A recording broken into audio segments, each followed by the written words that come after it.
Well, overall this week, if you had to say what it felt like, it feels like the war in Gaza with Hamas is coming to an end, and everything's moving and getting ready to start the war in the north with Hizbollah. Yeah.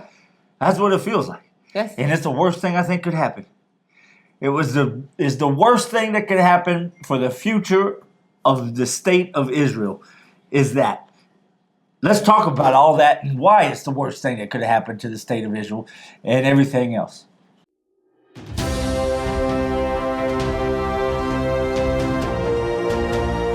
TGR News, broadcasting from the State of Israel.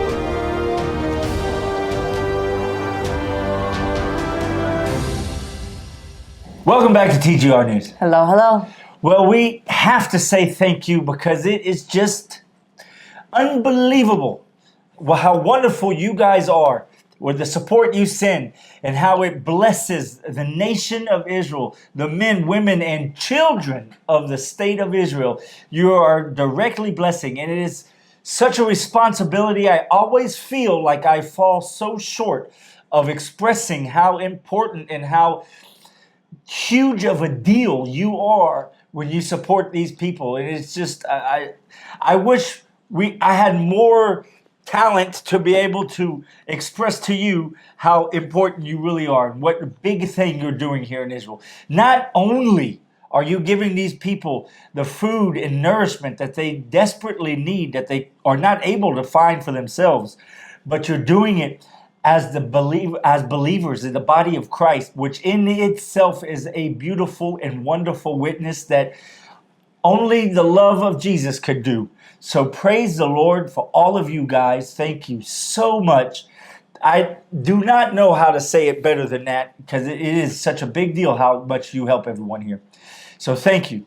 If you haven't been a part of this and you want to, you can go to the links of the Patreon page or go to the links for the Support Us page. Or you could just type in on your web browser, thegoldenreport.com, and go to our website and click on the Support Us page and pick any way is best for you. Also, while you're down there in the links, we have a link to the TGR News from Israel and Telegram. You would have to, if you don't have Telegram, you'd have to download Telegram, which is an app on your phone, which is a secure app, so that you could get uncensored content. That's why we use Telegram, so it will be uncensored, and you can get the real news as it is. Yeah. And it's at real time. Also, a very neat feature. Even if you just joined today, you can go back and look at all of the uncensored content. Don't do it with children around, I would suggest, that we ever posted. Even if you come on just now. But it's also a wonderful tool to be able to know what's actually happening here in the state of Israel. Yeah, yeah. Well, God bless you all. Thank you so much. Let's get started. Yeah, let's do it. At the beginning of the week, Israel made a deal with Lebanon to have a ceasefire for the high schoolers in the south of Lebanon. This week was the high school exams for Lebanon. So Israel said that we should allow the children to take their exams in peace without the sounds of bombs, rockets, and breaking the sound barriers, the planes, basically the sounds of war. Of course, during the time of the exams and also the times where they were studying the exams, Hizbollah could not help themselves and fired anti-tank missiles and other things and drones, and breaking the ceasefire, causing Israel to defend herself.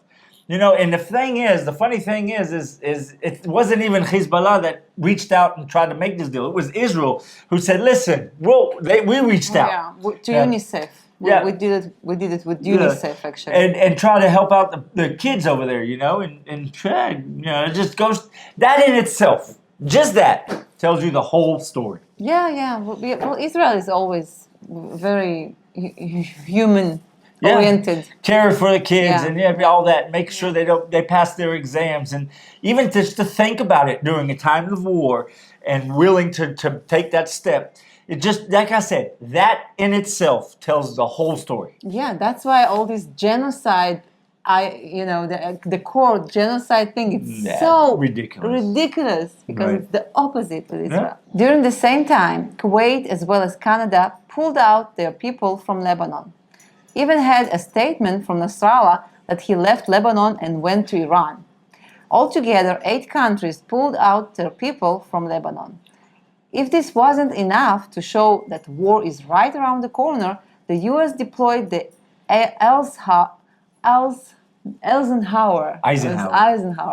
aircraft carrier to the Mediterranean instead of the Red Sea.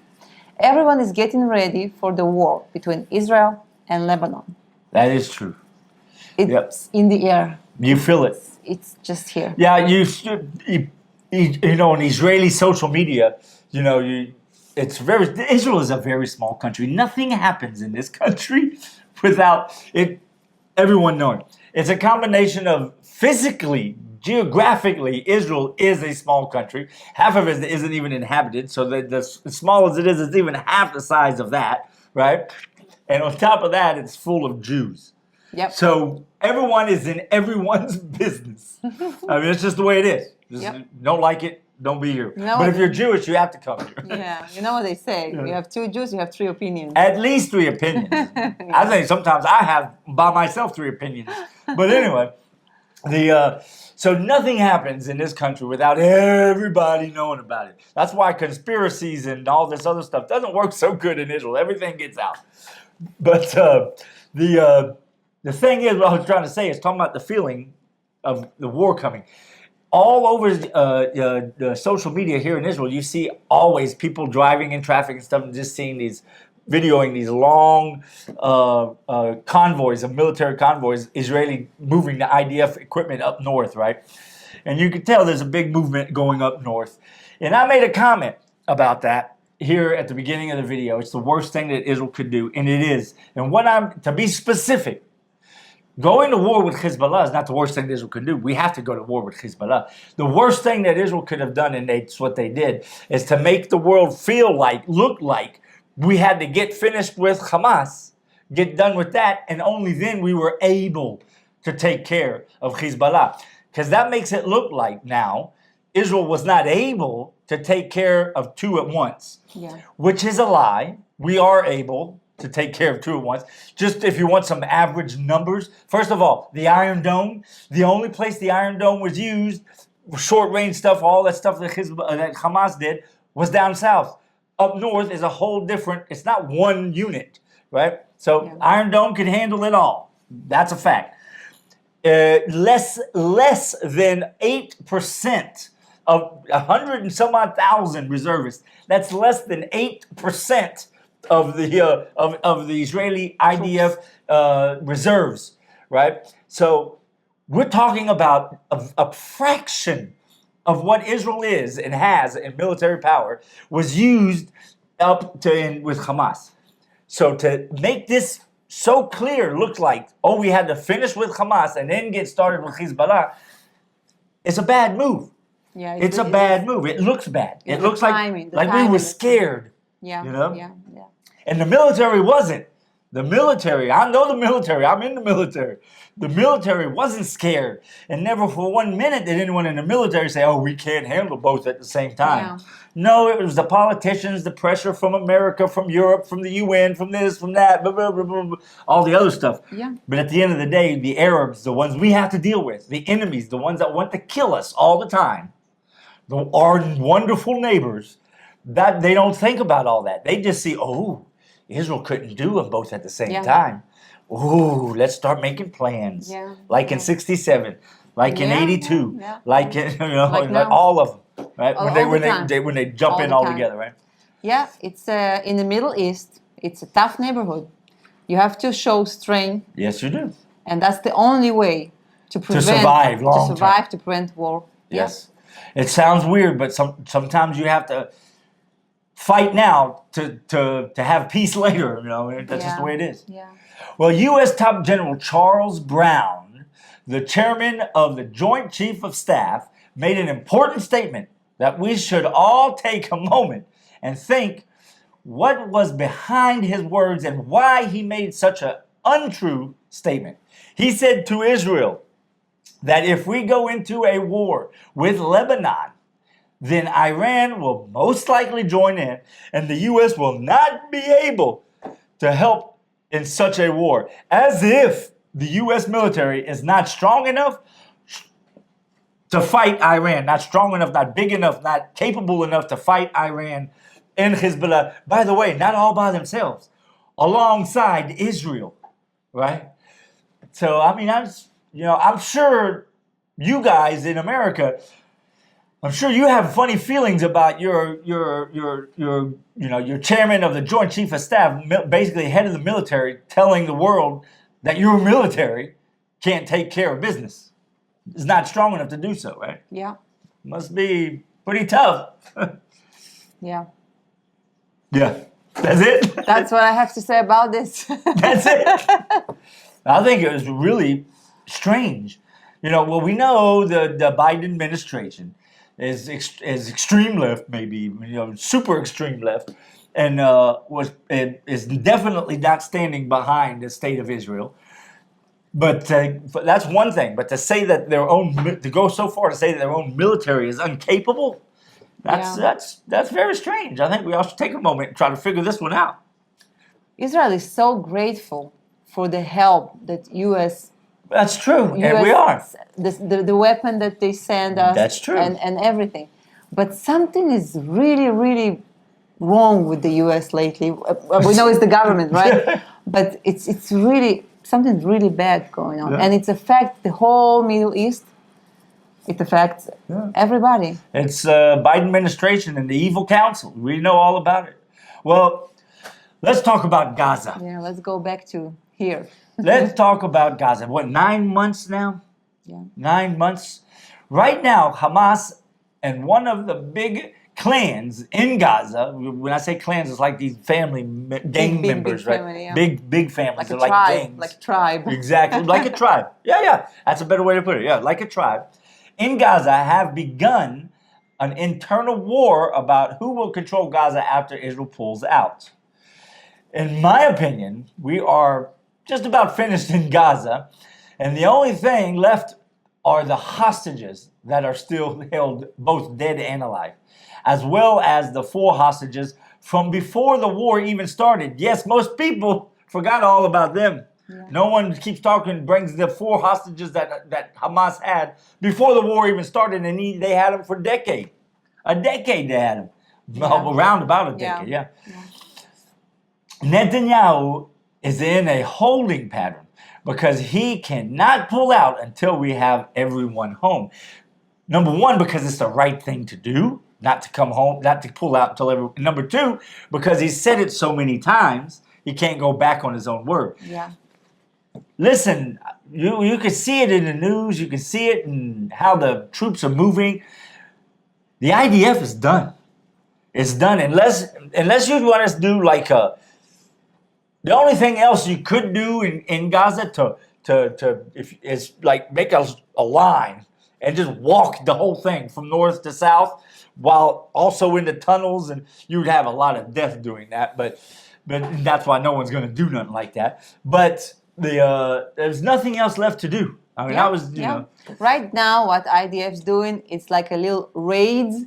Yes, and they'll continue doing that. On different neighborhoods, because Hamas trying to regain their power there. We're going in, we do a little operation, we pull out, we stay in this line, we move to this line. But basically, it's not a war anymore. Yeah.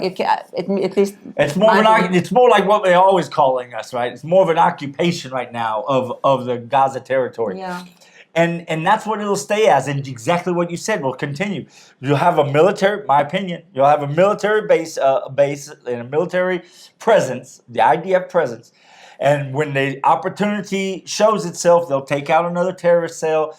If the terrorists group together and make into a large group of a couple hundred again, and Israel gets a hold of the information and intelligence to know it, they'll go in and they'll take all the hundreds out again. And this will keep going until Israel gets the hostages back. Once we have the hostages back, which once again, I don't think they have 120 left. We've had that conversation before. Once Israel feels like they have gotten all of the hostages back, right? What Hamas really has, then they'll just pull out. That's what'll happen, and that's the only. And as soon as Hamas, I believe, as soon as Hamas realizes this fact that Israel is just there because of the hostages, that's when Hamas will be like, okay, take the hostages and get out. You know? I hope. I'm not sure. Because I think at a certain point they'll be like, we just want to get our land back and our power back and back in control. Yeah. Right? Yeah. Well, if we're already talking about Gaza, let's stay in Israel and talk about Judea and Samaria. Oh, yeah. Things getting really bad in Judea and Samaria. We know for years about all the weapons smuggled into in Samaria from Jordan, for example, from Hizbollah to Jordan to Israel to Judea and Samaria. But now, like every day, IDF operating in Arab villages and towns like Jenin and others. All of them. Yeah, and Tulkarm. And every time it seems like it's getting worse, more bloody for our soldiers too. Like just today, we have very, very bad news about 17 IDF soldiers being injured and one died. Yeah. Been killed. Explosion. Yeah, they make it more advanced explosion, more heavy, more bigger explosion, almost 6 feet underground. They dig them and put them under the road. Yeah. So Israel have to do something with these hotbeds, terror hotbeds. We have to do something. It's getting closer and closer to like Gaza looked. And probably in a year, they're going to be able to start launching rockets. Yeah. And this time, when they start launching rockets, it's going to be Kfar Saba, Tel Aviv, Herzliya. Yeah, it's going to be close. Yeah, it's very close. Yeah, it's from inside the country. Exactly. Exactly. Yeah, so it's we have to, I hope Israel will wake up and we have a strong leader to just do the job. Just go in and clear the area. Yeah, dearm them. No. Well, we've said it before. The amount of work and arrests and everything else that the IDF's been doing inside of the Judea and Samaria areas is being overlooked because of the war with Hamas and the upcoming war with Hizbollah. If it wasn't for the war, it would be a huge operation, maybe even be called a war itself with its own name. Yes. Yep. Well, if we're talking about smuggling weapons from Jordan, let's talk about Jordan. In Jordan this week, large weapons warehouses that Iran was using to store weapons to be used against Israel were found. One of these warehouses were right next to an American base in Jordan. Yeah. Makes you wonder, when Iran attacked Israel, Jordan joined in to stop the attack. But on the other hand, Iranian weapons were found in Jordan. Yeah, it's like a mixed message there. What side Jordan? What side are they on? Yeah. Yeah, exactly. It's a good question. Question we ought to be asking. Well, there are people protesting a lot in front of the embassies, Israeli embassies. They're burning Israeli flags. They're doing a lot. The Jordanian people is basically Palestinians. Yes. Right? So, of course, they're against Israel. And when the Jordanian government acted with Israel and fought for Israel, then, of course, their people came in an uproar. So that's probably what it is. The Jordanian government is on one side of the coin, and the Jordanian people are on the other side of the coin. Yeah. So that's probably what it is. Well, you got anything you want to add? No, that's all. You ain't going to say nothing? Well, I'm preparing for the war. Yeah, mentally. We all are. Yeah. Well, it's most definitely, it's got to happen. If it ain't going to happen, we've said it, how many years we've been doing these videos? 3 years, 3 and some odd years? Probably. Yep. We always say it. There's a big war in Israel every 10 years. This war in Hamas, as horrible of the things that happened that first day, it's not even on the radar of big wars that Israel had. It's not even close to being something that threatens the existence of the state of Israel. Hamas, as horrible as it is, it's hard to overlook the horrible things that happened right there beside Gaza to those kibbutzes. It's impossible to overlook. I know I was there, but the overall picture, it's such a small war, this war with Hamas that we're in, that it's not even close enough to. I mean, you could have just called it a big operation, right? But the war that's coming up with Hezbollah is going to be a much bigger war. And like we've always said, Israel every 10 years, seems like Israel has a big war, and this one is coming. Yeah. And a big war is coming with Hizbollah, just like the big wars had before. But it's okay. Don't worry about the war. The end of the book says we'll still be here. And just like all the other wars, they'll be rough, they'll be tough, but we'll win at the other end. We'll pray about it. Amen. Praise the Lord. This. Yeah. Well, don't forget to join us on thegoldenreport.com. And until next week, Shabbat Shalom. God bless.